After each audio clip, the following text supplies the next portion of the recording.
What's up, Joe? What's up, everybody? This is Jeff Fannell, and this is Sports360, and I'm here with my man Rob Duran of Rob Duran Sports. Rob, what's up, man? How you doing? I'm doing good, man. How are you?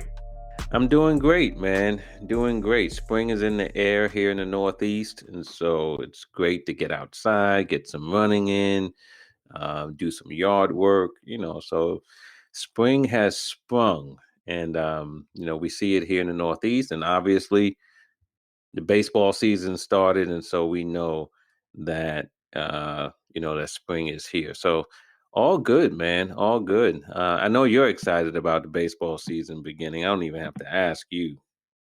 Yeah, you already know me, man. Been waiting for this. Yeah, and here we are. Interesting start to the season, right? A lot going on. Obviously, there were some games on the field. We'll talk about that. There were also some games that weren't on the field, with the Mets and the Nats having their opening series postponed because the Nats had a COVID outbreak. But had that going on, and also too off the field, MLB moving the All-Star game out of Atlanta as a response to the Georgia law that makes it tougher for certain people to vote. We'll talk about that too. But what do you think about opening weekend? I know the season started on Thursday, but it ran right through the weekend. What are your thoughts so far on opening weekend of the 2021 MLB season? Man, it was just great to have baseball on pretty much all day, every day throughout the weekend. It was a welcome sight to see, a few fans in the stands here and there. I remember watching the first, obviously I saw the Yankee game before I saw any other game, and just kind of hearing the crowd, chanting for Garrett Cole when when he had the two strikes on and all that stuff. It was great to see.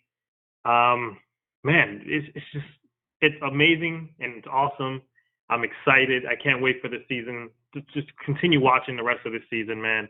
But it was great. Baseball is back. Baseball is here. I'm just excited, man.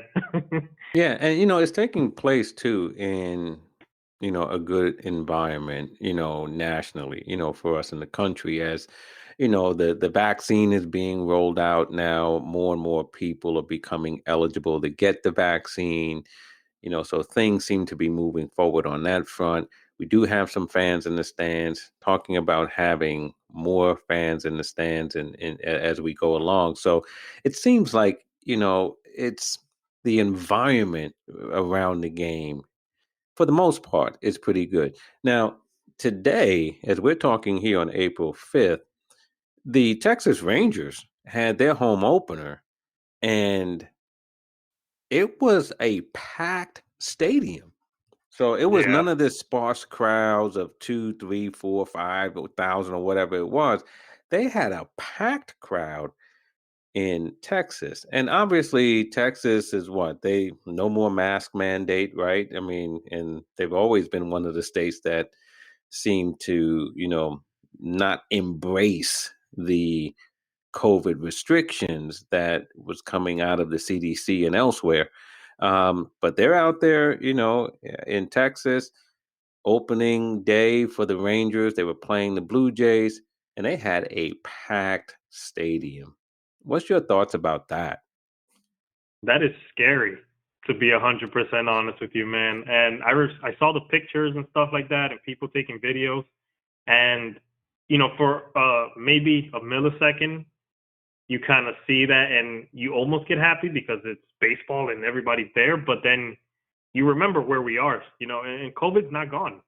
Just because we have, some looser restrictions where we were a year ago, where things were still shutting down, COVID is still it's pretty relevant still. It's still there. And the fact that they had so many people, everyone sitting next to each other, no mask, none of that stuff, man. That's a scary thought for what hopefully is not, a negative trend in the next week or two. But it's crazy, to be honest with you, man. Yeah, I was Scary surprised. thought.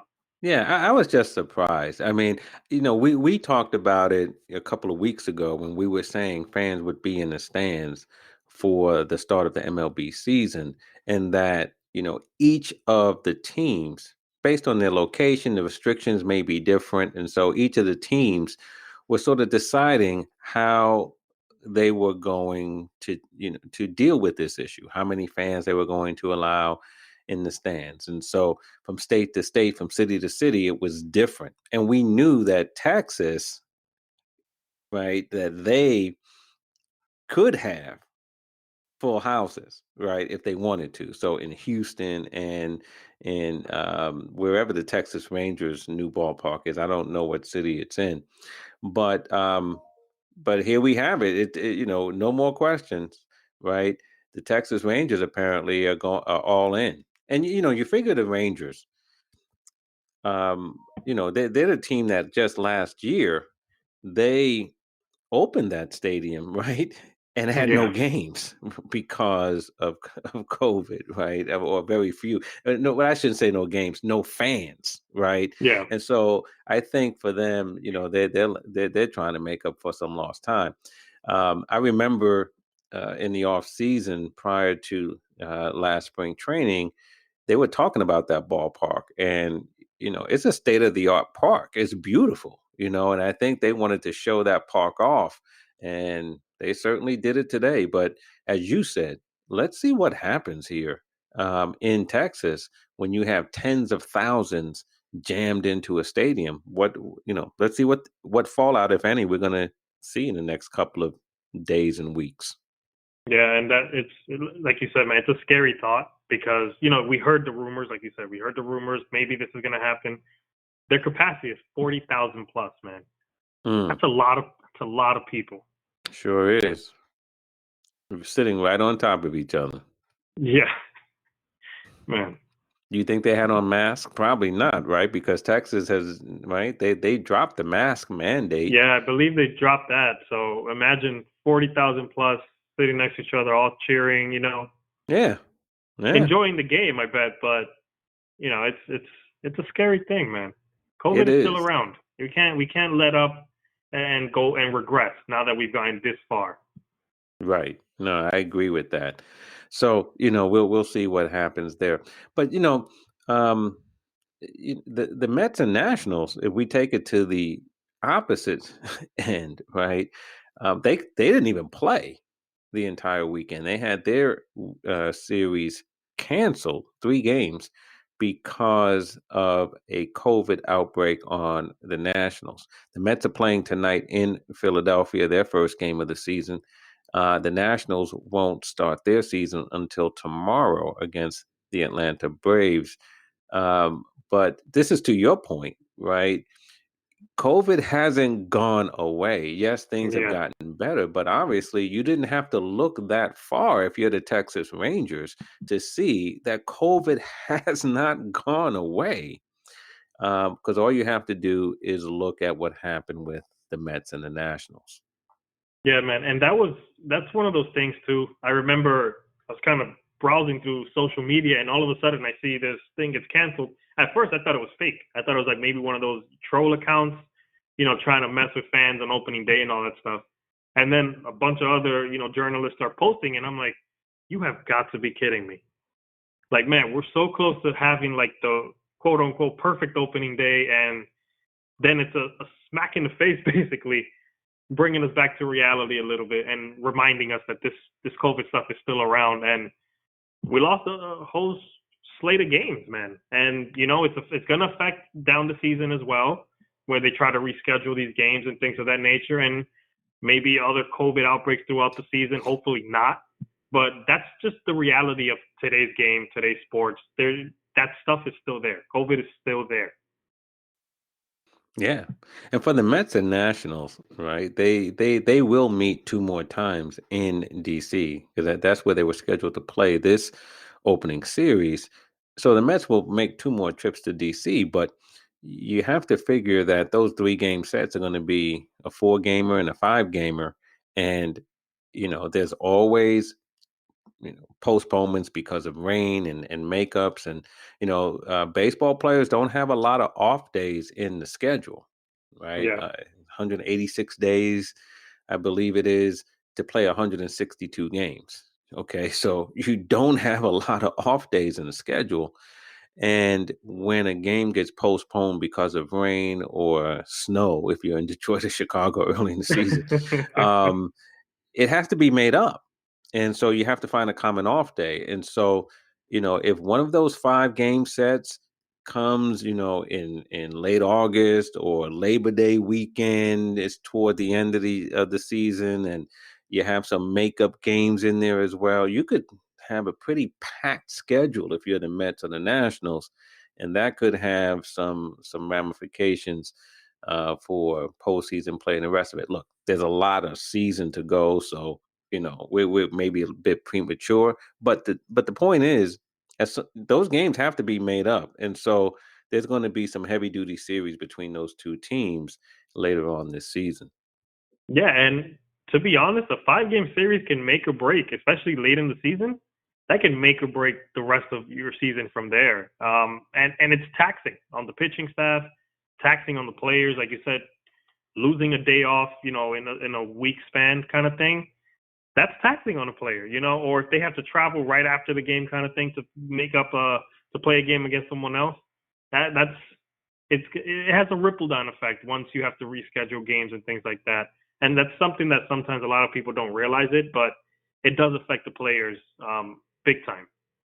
Sure does. When I was at the Players Association, one of my responsibilities was to work with Major League Baseball to rescheduled rainout games. And let me tell you, it's very, very difficult to do because you have to find common off days that where the teams are close enough geographically where they could meet either at one site or the other, right? Like here, if they had to go to make up a game in Washington, let's say, the teams have to be close enough, to go to Washington and then get to their next series, right? Like you're not going to have a makeup game because the teams have a common off day, but one team is in San Diego and the other team is in Atlanta, right? Yeah. You can't do it. They have to be close geographically, right, from their last series to go to, in this case, Washington to make up the game if that's where it had to be.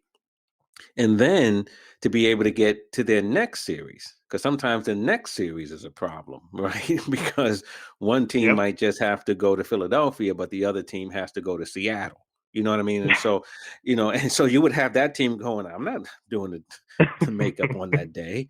So there's a lot of politicking. There's a lot of pressure from Major League Baseball to get the games in. You have teams that are jockeying for playoffs or whatever. So it is very, very difficult. Here, they do have the luxury, if you want to call it that, of knowing they're going back to Washington, right? Yeah. But again, there's other rainouts that are going to come with other teams. And when you try to figure out how to get these common off days to work, you end up sometimes with a really packed schedule. So we'll see what happens with the Mets and the Nationals, but really early, but perhaps not too early, man, to crown the Baltimore Orioles the champions of the AL East. How about that? They're That's three right. and zero, Remember, man. I was talking about their young studs last time we spoke, man. Listen, they're for real. Yeah, listen, no, listen. I agree. The Baltimore Orioles are for real, right? The Houston Astros are not going to lose another game this season. They're 4-0. They're not going to lose, right? They're going to show you that it was not about the cheating scandal, okay? Right? They're going to go 162-0. Right, Philadelphia's bullpen is going to be fantastic, and Lights out. Shohei Ohtani is going to the Hall of Fame at the end of this year. Okay, so let's Yep. just get it all out there. Man, talk about Man. listen, man. Baseball fans, I can't group myself when I say baseball fans there, but talk about overreactions, man. Yes. Like, Yes. Can we my please? goodness, man. I've seen articles after article after the first game of the season.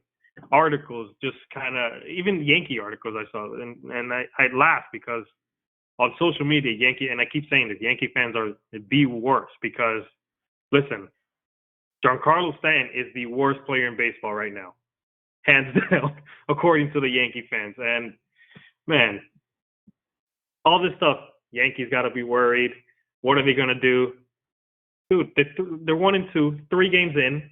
Let's relax. Like, let Can these we players please? get like, I mean, come it, on, man. It's man. early April. It's early April, and we're playing baseball, and kids are in school. Kids will break for summer vacation. They'll have a nice summer vacation. We'll be playing baseball. Kids will Yep. go back to school and we'll still be playing baseball. It's a long season, man. Man. It's unbelievable to hear people talking about slumps and talking about how teams got to turn it around. Are we kidding here? 3 games in, man. You gotta Uh, love it though. I'll tell you, it makes me laugh because we couldn't have these conversations a year ago, and we're having them now, and it's fun to see them. I just laugh. I really just laugh. I don't. There's nothing else I can do. But I think it's funny that the Orioles are 3-0, first yeah. place in the AL East. Take it. Yeah, I mean, for what it's worth, right? But you make a fair point. It's at least good to have these conversations because you're right. Last year, the focus was entirely different, right? Yeah. Didn't know if we were going to have a season for a long time, right? Because even when Major League Baseball and the Players Association were trying to figure it out, it seemed like they couldn't agree on anything, right? So for a long time, it didn't seem like we were going to have any baseball. So, yeah, we can have a little fun with it now. But as you said, the more important thing is that the games are actually being played, and that's a positive. But I just wish some of these breathless sportscasters and analysts would just take a chill. I mean, man, Let's three, get let's four get 20 games. games in. Let's get 20 games in, and then Can we? after that is when you start getting a feel for these teams. But my Yeah, goodness. it's far too early. I mean, I was watching one of the highlight shows, and they were talking about the Braves and how the Braves haven't been able to. They didn't score many runs against the Phillies in that opening series. Phillies swept the Braves in the 3-game set, and the Braves didn't swing the bats all that well. And the analyst was trying to break down the Braves and what's the matter with the Braves, and I'm thinking, are you kidding me? I mean, I guarantee you, the Braves will have another 3, 4, 5 game stretch at some point in the season where they're not swinging the bats well. It's baseball, Yep. man. It's That's just what it is. baseball. So And you know what? The Braves could pull off 10 wins in a row easily over the next sure, 10 games. And all of a sudden, it's Braves World Series champions. That'll be the next right, headline. right. So, So I don't ah, know, man. It's really it's just really fascinating to see some of the early returns. But having said that, I mean, look, it's better to win. A win in April is to me a win's a win. You know what I mean? yeah. And Baltimore got off to a good start. That's fine. Good for Baltimore. Um, as I said, Houston really put a whipping on the A's though. Um, They did. and I think that's something that perhaps has more import than, Baltimore beating Boston. You know what I mean? Because I think the A's, look, I know you picked the Angels out there in the West. That was what did you call it? What was the phrase you used for I your call it a pick? hot take.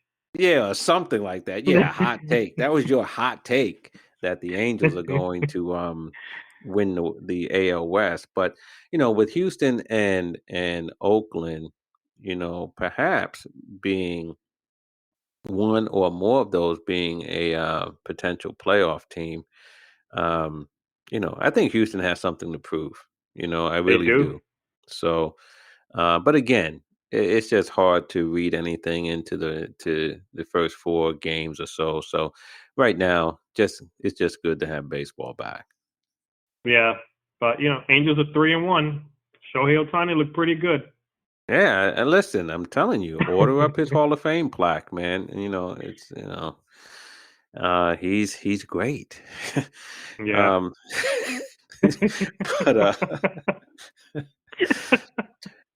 but on a serious Man. note, man, Major League Baseball pulled the All-Star game from Atlanta in response to the legislation in Georgia that put some restrictions on voting.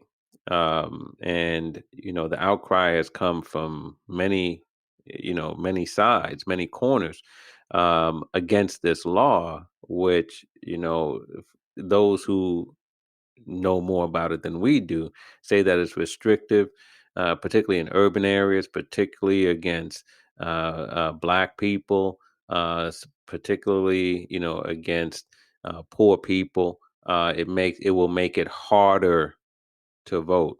And MLB came out and said, you know what? We stand behind full access to voting, and they made a nice public statement, but they pulled the All-Star game from Atlanta, also pulled the draft, which was scheduled to Yeah. be held in Atlanta as well.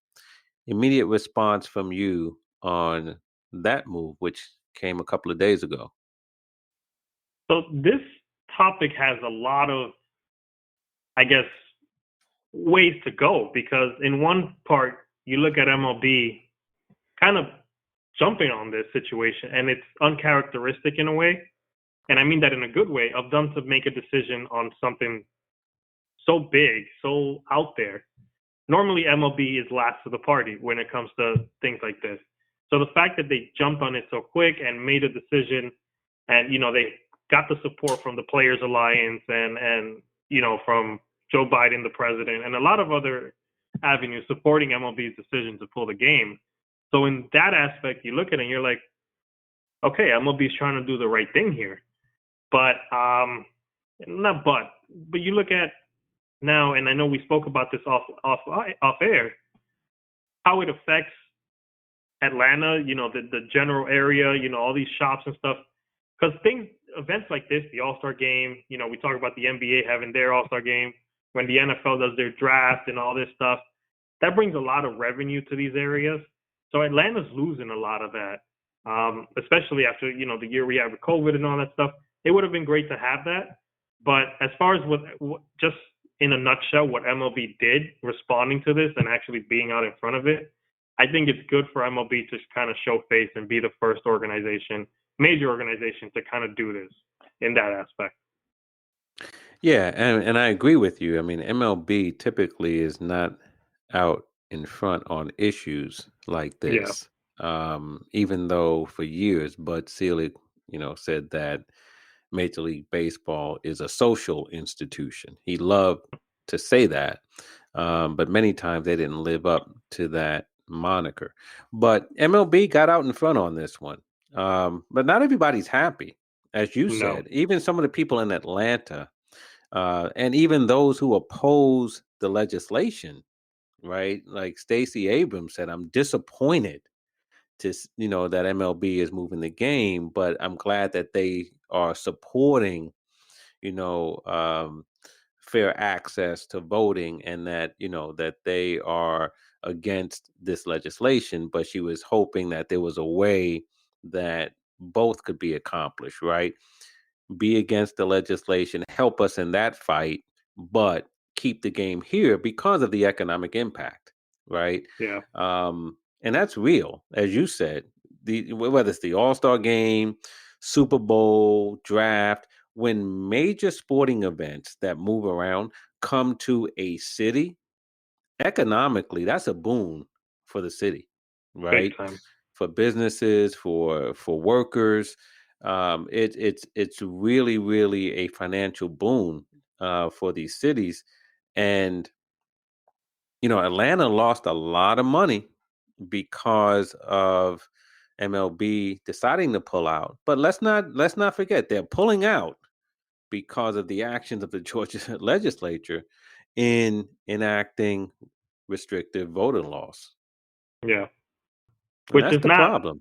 yeah, that's a huge problem, especially after, everything all the movements that went on to fight against voter suppression. LeBron James did his, I think it was more than a vote. He did all that stuff. A lot of things were done during these last elections to kind of bring people who have never voted, never had the opportunity to vote, were scared to vote, whatever the case may be, actually came out and voted these elections, and we saw record numbers because of it. And for this to kind of pass and almost try to undo a lot of the progress that was made, it's unfortunate. You want to see more progression going on, and we finally got that. And for something like this, it's just not right. Yeah, and it seems like, some other states might be passing some legislation that might be similar. So we'll see what happens. Now, one of the things that we saw today, we were talking about the Texas Rangers having their home opener today, and the governor, I think his name is Greg Abbott, he was going to throw out the first pitch today, right? Texas Governor Greg Abbott. And because of MLB's decision to pull the All-Star game from Atlanta, Texas, which again is one of those states that seems to be on the pathway of its own restrictive voter laws coming up soon. He now, in objection to MLB's action, says, I'm not throwing out the first pitch. And the first thing I thought was, who cares? Because you were going to throw out a worse first pitch than 50 Cent. 50, 50 Cent was probably the only guy who was upset because as of right now, he has the worst, The right? worst. The absolute worst first pitch in the history of first pitches. If you haven't Man. seen it, just Google 50 Cent first pitch and we're talking the truth.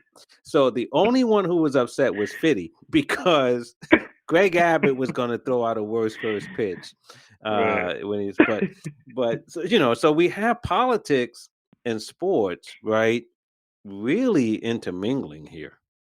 Yeah, and maybe he was trying to stay out of the park that was going to be packed with 40,000 people too. So we never I know don't on know. that. I you know what? I believe that he probably attended the game, but he just, he refused to throw out the first pitch. He probably was standing in the corner with his arms folded and holding his breath. Yeah. Oh man. Yeah, but 50 Cent. Yeah. Oh, come on, man. That's all you got me thinking about right now. Yeah. I mean, come on. That I mean, here's the thing. Bad. Here's the thing about 50, because 50 got all that swag, he got these big biceps, he got the gold teeth, he got the baseball cap cocked to the side. He got all that going on. He gets up to him, man. And it's man. It's like, listen, if if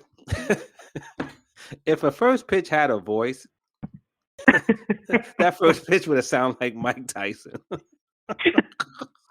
It just doesn't seem to fit. You know how Mike Tyson's voice didn't fit his body? Yeah. 50 Cent's first pitch didn't fit his body. It's like, come on, dude. You could throw a better ball than that. Wow, man. I'm gonna have to watch that video again tonight. Yeah, man. You want some chuckles, man? Shoot, man. You have a bad day? Google 50 Cent first pitch. Guaranteed, man, to brighten your day. But yeah, wow. but but we see, that there is some politics mixing in with sports, which is, look, I know a lot of people say, especially when athletes talk about politics, shut up and dribble, stay out of politics and all the rest of that. Even though I believe those days are over, with the Yeah. modern day athlete now, being a lot more responsive, being able to um, use their platforms on social media, to say what they want to say whenever they want to say it. Because back in the day, you needed a reporter to come with a microphone and a notepad or whatever to get your views. And then Yeah. you had to hope that your views would be accurately expressed. Now, athletes have control over their own narrative. And so if they want to say something, it's very easy for them to do it because of social media. So look, sports and politics to me are always going to it's life. It's life. And I think Yeah. those who want, whether it's athletes or here, where you saw the Georgia governor Kemp talking about MLB getting involved here, and they even had problems with a major sports league getting involved in politics. But look, it's part of life, and you can't draw these artificial lines and tell people to stay in their lane. That's not going to happen. Yeah. And especially like what you pointed out with social media, that stuff is not going to stay indoors anymore. It's going to be said, and whether an athlete wants to say it themselves or even if they just say it during an interview, it's going to get out there because it's that quick on social media. And literally when you're having the interview, the reporter is tweeting about it right away. So the words are going to get out there. It's going to mix because that's just where we are right now. And I'm happy about that because players are no longer staying quiet, and they still get criticism and they don't care, and I'm good with that. Yeah, yeah. So am I. I mean, I've been a proponent for athletes speaking out. I've been a proponent for a long time for that. And Yeah. so that's going to continue. But again, as you said, sort of kudos to MLB for getting out in front on this one. Um, Another story, Rob, that we've touched upon over the past couple of weeks that just seems to continue to grow worse and worse is the story of Deshaun Watson. And the number of women who have now filed lawsuits against him, alleging all kinds of inappropriate behavior, and all of these women, massage therapists, right, who say that Deshaun Watson did all kinds of things, harassing things, inappropriate things, and they brought lawsuits. The number is now up to 22 lawsuits filed, right? Wow. And it seems like there's more to come.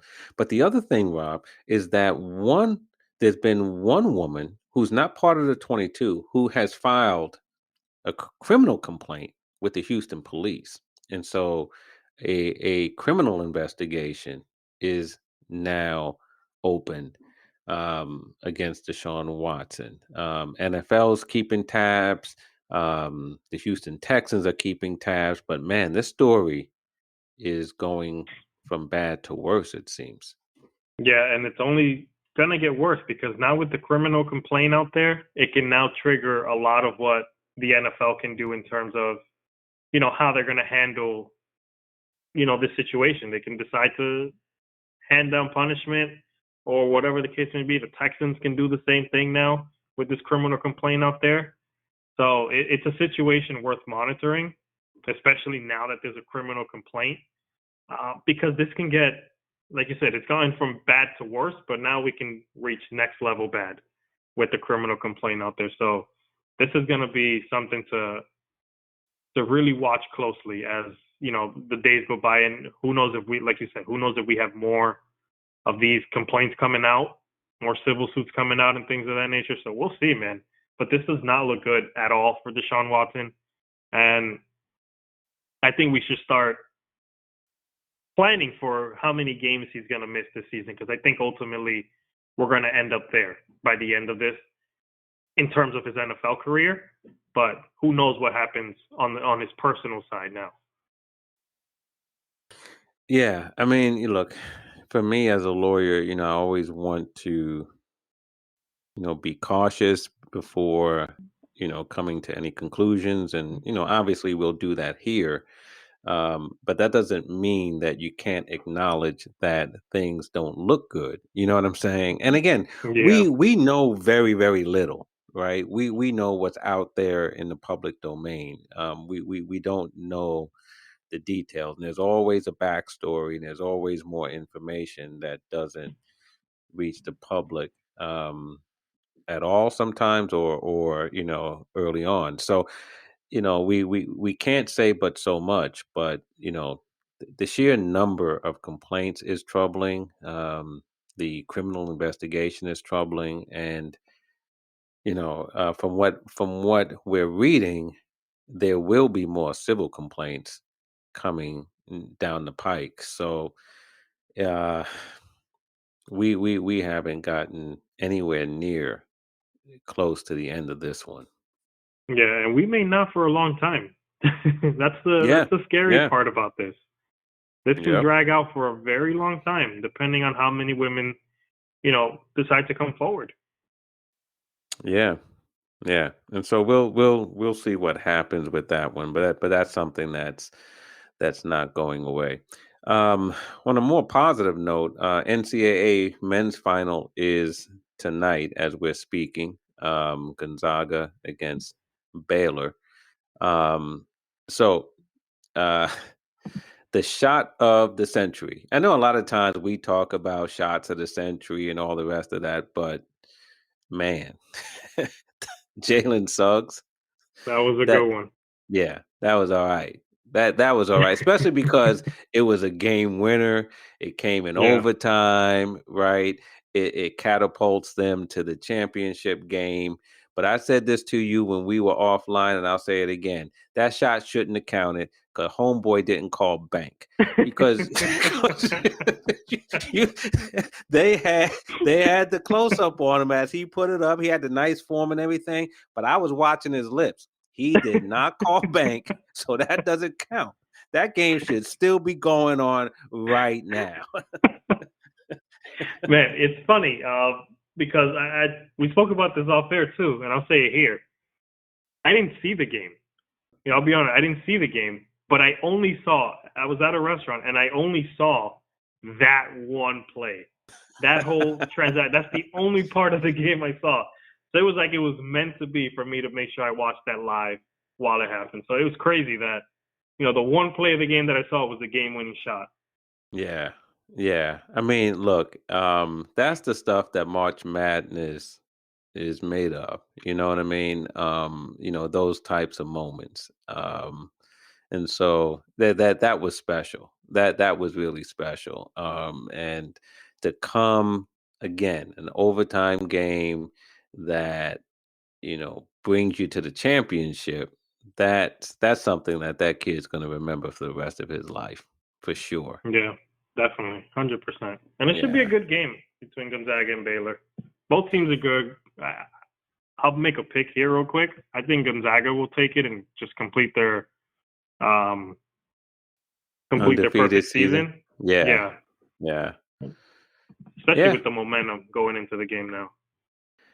Well, you know, it you would think so, but I would tell you this. I've come to believe that momentum is more myth than fact. You know what I mean?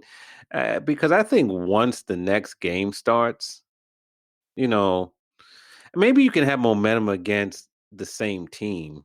Maybe, you know what I mean? But and maybe in college, but I guess, on the pro level, I think guys are so adept at flushing the last game out of their system and getting on to the next one. I think that's what makes them pros. I think that's one of the differences between pros and amateurs. But Yeah. here, I mean, if Gonzaga was playing UCLA again, maybe, but I don't think Baylor cares about. You know what I mean? They're like, you didn't do that against us. You know Yeah. what I mean? So I don't know. We'll see. We'll see. But it should be a good game tonight. Yeah. The other thing on the NCAAs, and I didn't watch a lot of the women's tournament, but I saw enough to know that those Connecticut foul that young lady at the end of the game in the semifinal, right? Not the semifinal, I guess might have been the quarters, right? Or the Elite Eight or whatever, right? Yeah. But yeah, and then they got beat Connecticut in the next game. So it's like, okay, that's kind of karma. It was interesting because LeBron James tweeted, "Oh, that's a foul," and Yeah. Gino got on LeBron and like, "How many times did you give back a call?" and stuff like that. Now, when you have to say that, what you're doing is you're Yeah. admitting that even Yep. that it was a In the foul. parks, we used to say "ball don't lie." So Yeah. UConn got a little bit of that. Oh yeah, they did. But yeah, it's been I haven't watched as much NCAA as I wanted to. And I think, you and I had a conversation about this. It's because really this past season, just because of work and everything, hadn't been able to really catch a lot of college basketball. And so it's like, Yeah. well, I really don't know these teams. You know what I mean? And so it wasn't something I was able to watch, but it seems like, it's been a good tournament and people have really enjoyed it. And it's going to culminate tonight with Gonzaga and Baylor going at it for the NCAA championship. So should be a good one. But yeah, man. Well, it was a good conversation with you this time around, man. And like we've been saying, good to have baseball back. NBA basketball, I'm sure we'll touch on that because that's starting to heat up really. You know, Yes, it is. people are talking about Milwaukee, man. I was listening to somebody today talking about Milwaukee because they extended Drew Holiday and they said, okay, now they got Drew and they got Giannis and they have Chris Middleton. That's their big three, and they're going to be able to compete with with Philadelphia and with the Nets with their big three. And I'm thinking to myself, you know how I feel about Milwaukee now. Is Drew Holiday better than Bledsoe? No doubt about it. No doubt about it. I would take Drew Holiday every day and twice on Sunday over Bledsoe. But it's not, to me. The problem is not the issue is not Holiday or Middleton. I'm going to say it. The issue is Giannis and whether he can adapt to playoff basketball when they start putting the clamps on the stuff Yeah. he's able to do in the season. That whole head down, charging to the rack. That ain't gonna happen. It ain't gonna happen Yeah. against Philly. I guarantee you that. Not with Oh Doc no, coaching that team. not at all. No, he has to find out. He needs a jump shot. Is what he Yes. needs. Because Yeah, I think if he gets a jump shot, he might be unstoppable. I agree. So, But until but then, Milwaukee has been playing well. I'll give them that. Milwaukee has been playing well, but they haven't won me over into their camp. But we'll touch on some basketball as the season hits the home stretch because there are a lot of interesting races in both the Eastern and the Western conferences, and hopefully LeBron and AD will be back soon. Still nothing on that front, but yeah, um, you know but there's a lot of good basketball being played right now, so we'll certainly be talking about that. But let's come back next week and do it all again, man. sounds like This a is plan to fun. me. All right. So let's just put it in our book. We'll be back a week from tonight with another edition of Sports 360.